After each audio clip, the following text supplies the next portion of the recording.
Next year marks 250 years since the Declaration of Independence proclaimed that all men are created equal and endowed with inalienable rights, life, liberty, and the pursuit of happiness.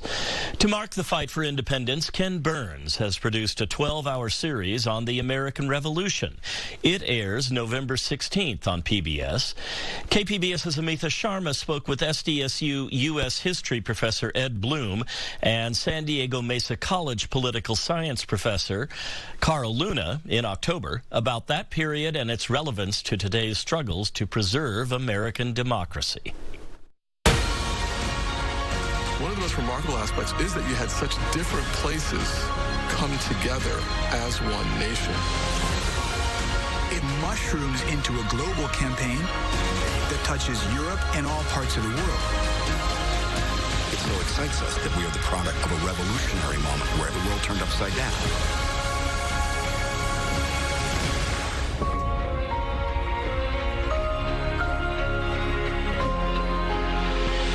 Carl, Ken Burns says the American Revolution is the most important event since the birth of Christ. Do you agree? Well, it's definitely got to be up there, Amitha. It's at least as significant as the Reformation with Martin Luther. Well, the question will be, how does it play off? Somebody asked a leader of China, what do you think of the American Revolution 200 years ago? He said it's too soon to tell. So do we live up to the dream? Then it is the most influential. And Ed, the American Revolution was the first ever fought proclaiming the inalienable rights of humans. How significant is that for the United States and for people all over the world?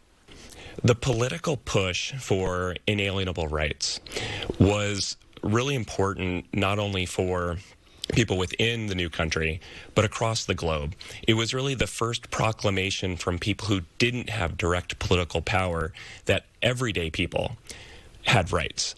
And it translated genuinely to everyday people. There were enslaved African Americans who took it to heart.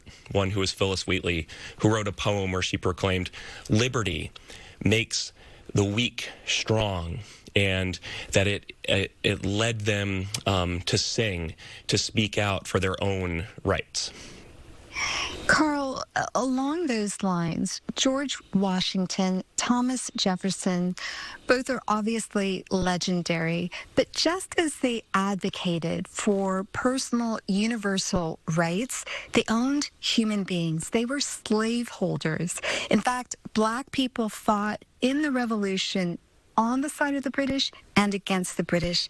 Describe how complicated that history is.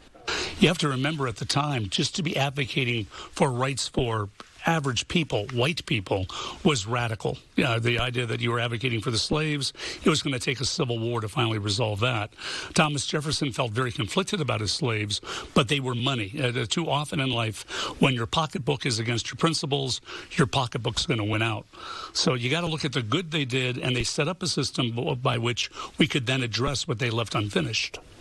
And Ed, John Adams' wife, Abigail Adams, said, if particular care and attention is not paid to the ladies, we are determined to foment a rebellion and will not hold ourselves bound by any laws in which we have no voice or representation. How seriously were Abigail Adams' words taken by the men of that time?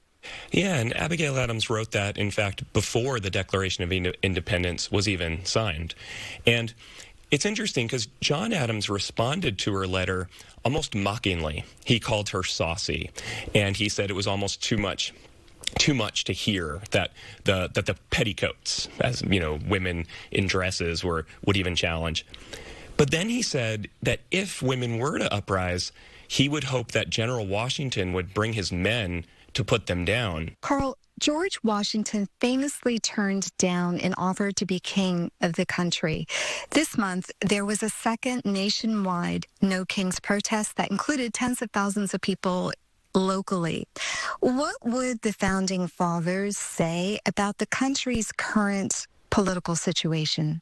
Well, the important thing with Washington is he turned down the crown 3 times. I mean, he had plenty of opportunity to subvert the revolution, become our Napoleon. I think that for the framers, if you can do that sort of a juxtaposition to today, would look at things and say, yeah, people have to protest, government has to govern, but at a certain point, when government's not responsive to the people, it is their right, it is their duty